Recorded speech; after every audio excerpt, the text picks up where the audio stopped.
నమస్తే welcome to prime nine come to the point. ఈ రోజు మన కమ్ టు ద పాయింట్ కార్యక్రమంలో మనం మాట్లాడుకునే పాయింట్ ఏమిటి అంటే కూటమి ప్రభుత్వం అధికారంలోకి వచ్చిన తర్వాత పవన్ కళ్యాణ్ గారు ప్రత్యేక హెలికాప్టర్లో ఎన్నిసార్లు హైదరాబాద్ వెళ్ళారు వారాంతంలో అనే దాని మీద పెద్ద రచ్చ జరుగుతోంది.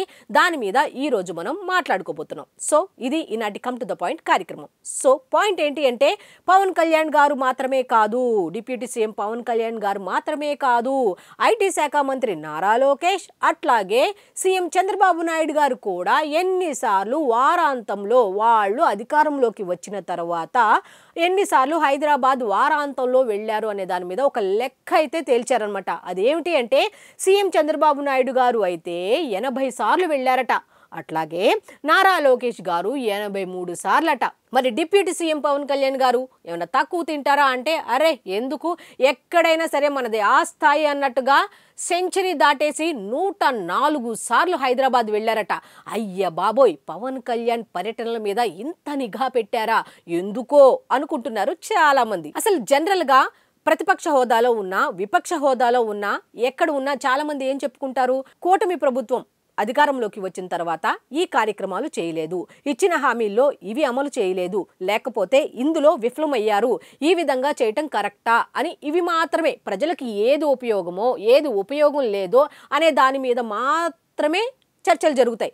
కానీ సొంత ఛానళ్లలో సొంత పత్రికల్లో ఏం చెప్తారు అంటే ఎంతసేపు పవన్ కళ్యాణ్ సైలెంట్గా ఎందుకున్నాడు, సిఐఐ సదస్సు అంత గ్రాండ్గా జరిగితే పవన్ కళ్యాణ్ను ఎందుకు లేడక్కడ అంటే చంద్రబాబు నాయుడు పవన్ కళ్యాణ్కి మధ్య ఏదైనా జరిగిందా అంటే సిఐఐ సదస్సులో పవన్ కళ్యాణ్ని ఆహ్వానించలేదా, నాదెండ్ల మనోహర్ పాల్గొన్నారు, కందుల దుర్గేష్ పాల్గొన్నారు, మరి పవన్ కళ్యాణ్ ఎక్కడా అంటే పవన్ కళ్యాణ్ సైలెన్స్కి భయపడుతున్నారా లేకపోతే పవన్ కళ్యాణ్ అక్కడ ఎందుకు లేరు అనే దాని మీద క్వశ్చన్ చేస్తున్నారా అనే కన్ఫ్యూజన్లో వాళ్ళు ఉన్నట్టుగా తెలుస్తోంది. చిత్తూరు పర్యటనలో విమర్శించారు, తిరిగి వచ్చిన తర్వాత ఆన్సర్ ఇచ్చారు, ఇప్పుడు మళ్ళీ బెంగళూరు నుంచి వచ్చారు. అంటే ఈ 4 రోజులు బెంగళూరులో ఆయన ఏం చేశారు, ఈ 4 రోజులు ఎక్కడా కనిపించలేదు పవన్ కళ్యాణ్ గారు.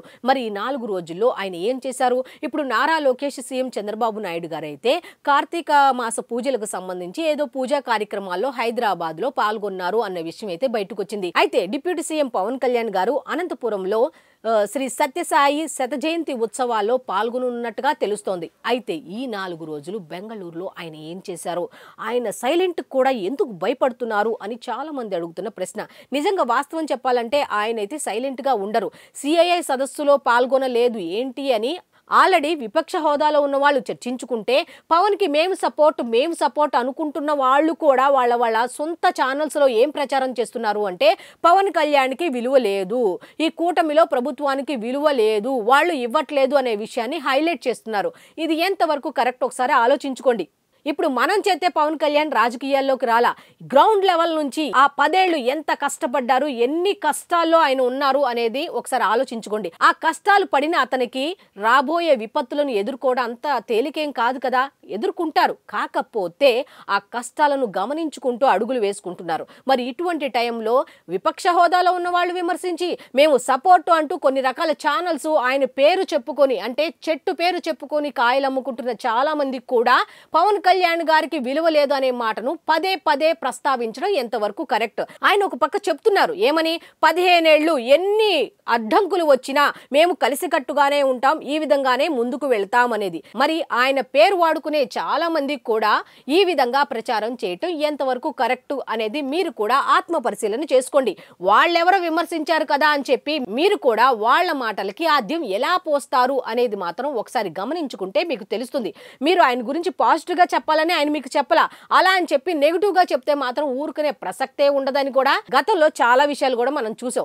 పాజిటివ్ గా చెప్పకపోయినా పర్వాలా, కూటమి ప్రభుత్వానికి సంబంధించి మాత్రం నెగిటివ్ గా మాత్రం జనంలోకి తీసుకు వెళ్లకుండా ఉండడం చాలా బెటర్ అని చాలా మంది చెప్పుకుంటున్న మాట.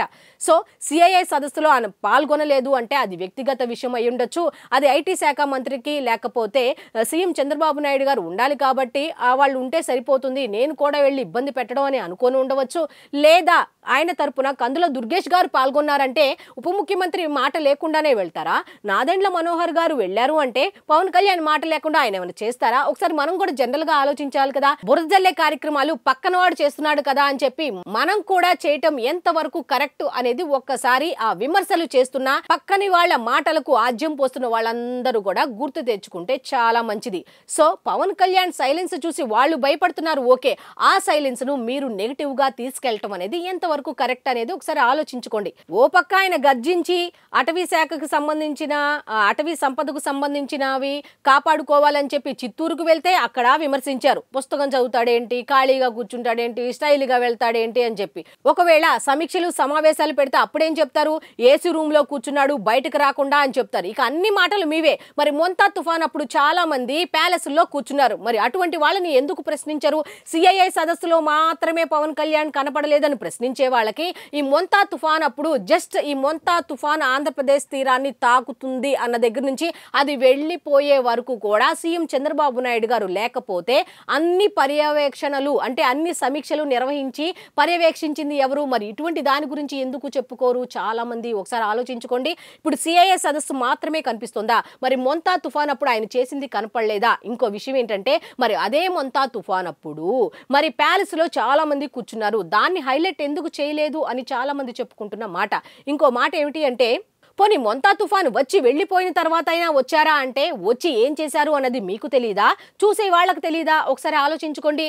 వచ్చిన తర్వాత ఏం చేశారు అంటే పార్టీ కార్యకర్తలను గాని ముఖ్య నాయకులు గాని పిలిచి వీడియో కాన్ఫరెన్స్ నిర్వహించి అన్ని విషయాలు తెలుసుకున్నారు. ఫస్ట్ రైతుల దగ్గరకు వెళ్తారేమో అని చాలా మంది ఆలోచిస్తే అసలు రైతుల దగ్గరకే వెళ్ళాల. పవన్ కళ్యాణ్ కృష్ణా జిల్లా వెళ్లారు కాబట్టి నేను కూడా కృష్ణా జిల్లానే వెళ్తాను అని చెప్పి వెళ్లారు. అయితే మొంతా తుఫాన్ ఎఫెక్ట్ కి దెబ్బతిన్నది కేవలం కృష్ణా జిల్లా మాత్రమేనా? మిగతా జిల్లాలు లేవా? మరి అక్కడికి ఎందుకు వెళ్ళలేదని చాలా మంది చెప్తున్నారు. కాబట్టి సిఐఐ సదస్సులో పవన్ కళ్యాణ్ పాల్గొనలేదు అనే వాళ్ళందరూ కూడా కృష్ణా జిల్లాలో మాత్రమే రైతులు ఉన్నారా? మీ మొంతా తుఫాన్ ఎఫెక్ట్ కి మిగిలిన జిల్లాల వాళ్ళు కూడా ఇబ్బంది పడ్డారు కదా, వాళ్ళని వెళ్ళి ఎందుకు పరామర్శించలేదు అనే దాని మీద ఆన్సర్ చేసి ఆ తర్వాత పవన్ కళ్యాణ్ గారి దగ్గరికి వెళ్తే బాగుంటుందని చాలా మంది చెప్పుకుంటున్న మాట. సో ప్రతి దాన్ని కూడా ఇష్యూ చేయాలి అనుకుంటే చేయొచ్చు, కాకపోతే అవతల వాళ్ళు ఇష్యూ చేస్తున్నారు కదా అని చెప్పి మనం కూడా ఇష్యూ చేయటం అనేది ఎంతవరకు కరెక్ట్ అనేది పవన్ కళ్యాణ్ కి సపోర్టు అంటున్న ఛానల్స్ వాళ్ళు కూడా అబ్జర్వ్ చేస్తే చాలా మంచిది. ఇది ఈనాటి కమ్ టు ద పాయింట్ కార్యక్రమం. మళ్ళీ రేపటి కమ్ టు ద పాయింట్ కార్యక్రమంలో కలుసుకుందాం. అంతవరకు సెలవు, నమస్కారం.